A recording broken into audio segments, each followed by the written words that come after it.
Hello everyone, my name is Dustin Ellis. I am the Scrum Master for Group 1 Team Scrumptious in Systems Analysis and Design.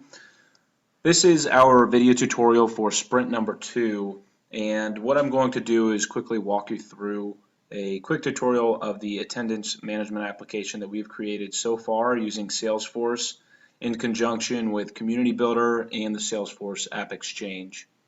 What you're looking at here is our homepage for our community that we have created.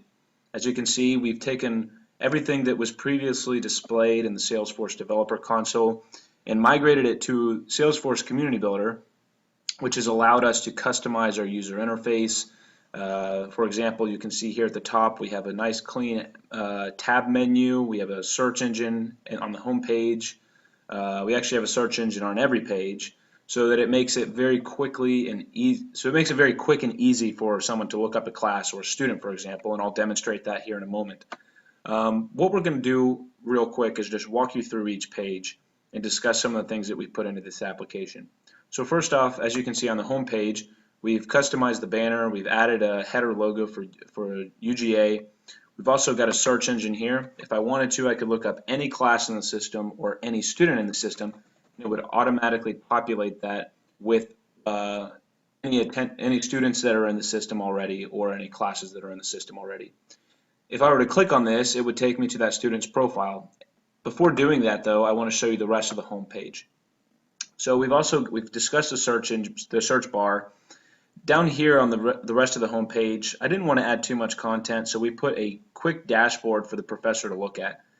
Some of these reports here, as you can see, the number of students by class, the number of courses by day, and the total absences by class. All of these reports, you can hover over them and drill down into them by clicking on the report, or at the bottom here you can click View Report, or View Report, and that report will be displayed, and you'll have the option to export that report if you so choose. So here, for example, the number of students by class. I've also, before going any further, I've populated the entire system with test data so that this seems like a more realistic environment. So here, for example, we have 4 classes in the system: Java, Java, NetApps, Process Management, and Systems. Here you can see that we have 6 students enrolled in Java, 1 in Network, and 1 in NetApps, and 3 for both Process and Systems. Courses by day, we have 1 course on Tuesday, Thursday, and 3 courses on Monday, Wednesday, Friday, and then of course we can hover over to view total absences. Moving on, if I click on students, well, first off, let's use the search bar. So if I use the search bar and I wanted to look up, we'll go ahead and cancel everything out. If I wanted to look up Dustin, it will pre-populate and I'll be able to click on that student and view their profile. So here we are, we're on the page for Dustin Ellis. I've used the search bar to locate this page. As you can see, we have tab menus at the top. The first one is Student Details. I'm working on getting rid of this second tab called Student Details because it's a little redundant. But what I've done is I've classified this into Student Details in the first tab and then Classes and Attendance in the second tab. So let's go back to Student Details really quickly. So what's on the Student Details page? This is what the layout looks like for every student in the system. You'll have a Student Details tab, a Classes and Attendance tab, and then under the Student Details tab, you'll have 2 dashboards here, well, 2 charts here, the number of days marked present by course and the number of days marked absent by course. You'll also below that have the student's information, such as name, phone number, email, description of the student. I'm taking out the data.com key, and next to each field attribute, if you're confused by what that field attribute is meant to describe, there's actually a link or a hover icon that will give you more information about those. So for example, under attendance metrics across all courses, we can see that total days present. Well, what does that mean? That means the total days the student was present across all classes. If we wanted to view the number of days marked present by class for the student, there's a few ways to do that. First, we could click on this dashboard and it'll pop up in a new window. You can hover over each class and view. So for example, this student has been marked present 24 times in Java programming, 6 times in systems analysis, and 3 times in process management. You can also click here to go to that report if you wanted to download it and export it to a .csv file. The same thing applies to marked absent. that student's information will be populated here, and you can view the number of days that that student has been marked absent by that by course. Going over to classes and attendance for each student record, we have two related lists here. We have one called enrollments, and we have another one called attendances. Enrollments is just simply a list of all the classes that that student is enrolled in. And you'll see here it looks a little redundant, but that's because I've basically used my personal, this student profile, Dustin Ellis, I've used that as a test point. So what I've done is I've added this student to Java programming like 10 times. Really, that's a validation rule that needs to be put in place, because if a student is already enrolled in a class, they shouldn't be able to be allowed to enroll in the class again. But however, that's what I've done here. So if I were to click on this tab called Enrollments, I would be displayed with a full list of the courses that Dustin Ellis is enrolled in. And as always, you can click on these courses to drill through and view that course's information. Going back to the student information, let's look at attendance. So if I click on classes and attendance and I scroll down, this will display, I apologize for that, this will display all of the attendance records for that student. And what you can do here is you can click on this arrow on the right and you can click on edit as the professor. If you wanted to mark or update students' attendance records one by student, now this is not the only way to update their attendance records, but if you wanted to update a student's attendance by student, you could go to that student's profile, go to the attendances roster, click on whatever attendance date, as you can see here, and then you can change the dates marked present or absent. You can click here, you can mark them as excused, and then enter an excuse details here.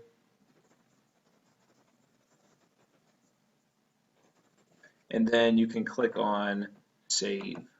And what that will do is it will save it in the system. And as you can see, that was accurately saved in the system.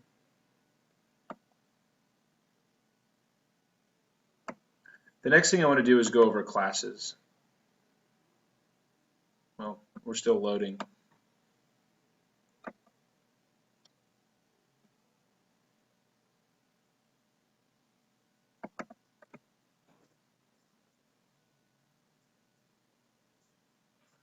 I'll just go ahead and refresh the page. But that functionality does work. I think it's because I have a lot of dashboards in here right now and the Wi-Fi is kind of messing with me right now. But let's go over to classes. So if we wanted to go to a course, add a course, delete a course, or take attendance for a course, what that professor will do is navigate to the classes menu. They'll be displayed with a high-level dashboard for all courses. And it's taking a second to load here because of the dashboard that's on this page. Here we go. So we have a dashboard on the courses catalog page, and this dashboard just displays two charts. It displays number of sessions by course and the total students by course. Again, you can click on those reports and drill down into them. Below that, we have a catalog of all of the courses that exist for this professor in the system. If we want to view a specific course's profile, we can just go down and click on that course. We'll view Java programming. Next, it's going to take you to that course's home page. Under each course, we have three tabs: course details, enrollments and sessions, and attendance data. If you wanted to edit the course, you can go right here and click on edit, and it will pop up a menu for you to edit all of the details associated with the course itself. As you can see here, we can change all of this information. And then if you changed anything, you could click save. But we're not going to change anything. So under course details, here's all the details related to the courses. Again, we have information icons for you to view what those metrics are about and details are about. We also have 4 metrics at the bottom that you can explore. Under enrollments and sessions, this is where the professor would actually go to take attendance. So you may ask yourself, I understand what an enrollment is, but what is a session? All a session is it's simply an object that is created for each day's attendance. So a session is nothing more than a specific day of class. So if we wanted to take attendance for today, March the 22nd, what we would go do is we would go down to sessions, we would click new, and we would go ahead and populate the session date. We'll populate it with today's date. And we really don't need to do anything more than that. We click save, and then we click on that session that was created. So we see that we created a record for March the 21st or 22nd. We're going to go to that session, and here we're displayed with all of the session details. Notice how when the session was created, and this session is March the 22nd, 2017, notice how all of this information is automatically populated. And we've been able to accomplish that with minimal code by using plugins that we've sourced from the Salesforce App Exchange. And what those plugins do is it allows you to take a related list and automatically populate it in using a parent object's information. So here, under this specific session, this specific day of class on March the 22nd for Java programming, we have 4 attendance metrics. We have attendance total present, attendance not present, session attendance, and attendance total possible. So if we wanted to take attendance for this session, we've created this day of class. If we wanted to take the attendance, all we need to do is go over here and click on View All. Notice how when the session was created, the attendance roster was already populated with every single enrollment in that class. And again, not to confuse you, we do see that my name appears like 5 times on this list. The only reason that is the case is because I've enrolled this student, Dustin Ellis, in the course 5 times. Like I mentioned earlier, that's a validation rule that should be put into the system because no student should be able to enroll in a course if they're already enrolled in that course. However, for the purposes of this system, let's pretend that these full names are all different names representing one specific enrollment in the course. So here we are. You can see in the menu we have class sessions. We've selected the proper date, which shows the session ID here. And as a professor, we want to go in and take attendance. Well, notice when a session is created, the field called present is automatically marked for all the students are automatically marked present, and that's a default value that we've set in our system. So basically, when a session is created, the attendances for that session are all marked to present. That makes it very easy for the professor because if 3 students are absent, all the professor has to do is go over to the student that's absent, click on this arrow, click edit, and then go in and edit that student's information. We can check that they were not present and click save, and that will reflect in the system, as you can see here. We can also go in and edit each student, and then when we're done, it automatically saves, no need to click anything. So that's pretty much how attendance is taken in the system. That's our process that we have currently. We're looking into adding some buttons to make it less clicks in order to get to this attendance roster. But again, in order to go in and take attendance, all you need to do as a professor is go to your classes. Actually, let's use the search engine for this one. So let's go ahead and take attendance for systems analysis and design. We'll go to the search bar, we'll type in systems, and that class will be populated. We can see that this course exists, so we'll click on that. And here we are, we're brought to the systems homepage. We're going to take attendance for today.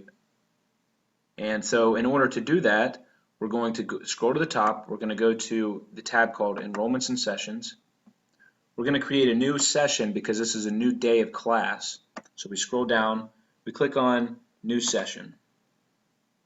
Under this session, we're going to select today's date from the calendar, March 22nd, and then we're going to click Save. We then go up here and click on the class session. Now we're presented with today's class session, March the 22nd, 2017, in Systems Analysis and Design. You can see the metrics here. Again, notice how all of the attendance records were marked as default present. In order to update the attendance, we simply go over to the attendance roster on the right, click View All, and then we can scroll down, view all of the enrolled students. In this case, we have 3 enrolled students, and we can go ahead and update those enrollments one by one by clicking this and clicking Edit. I only have about 30 seconds left, so I do want to quickly go over some of the reports that we've got. What we've done is we've basically created a tab called Reports that will display all of the reports that exist in our system. Most of these that you're seeing are standard reports provided by Salesforce, but we have created many reports over the past few days, and we'll be displaying that in the next video tutorial. Thank you for watching this demo of our system, and we look forward to your feedback.